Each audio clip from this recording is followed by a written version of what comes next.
Friends, welcome back to our channel maths and science trick and toys. આજના વિડીયોમાં આપણે જોઈશું ધોરણ 6 પ્રકરણ 5 શરીરનું હલનચલન। અગાઉના વિડીયોમાં આપણે જોયું માછલીમાં પ્રચલન। આજના વિડીયોમાં આપણે જોઈશું ગોકળ ગાયમાં પ્રચલન। તો અહીં આપણે જોઈ શકીએ છીએ ગોકળ ગાય ખાસ કરીને ચોમાસાની ઋતુમાં આપણને સૌથી વધુ જોવા મળે છે। તો ગોકળ ગાયને પગ નથી, સપાટી પર એ શ્લેષ્મનો સ્ત્રાવ કરે છે, એટલે કે જે જગ્યા પરથી જાય છે ત્યાં આપણને નીચેની તરફ શ્લેષ્મ જોવા મળે છે।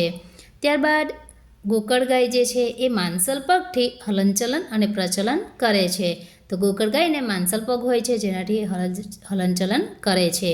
પીઠ ઉપર ગોળ રચના હોય છે જેને કવચ કહેવાય છે। તો આજે આપણે જોઈ શકીએ છીએ જે કવચ છે, જેને આપણે બાહ્ય કંકાલ તરીકે પણ ઓળખીએ છીએ, જે હાડકાનું બનેલું નથી।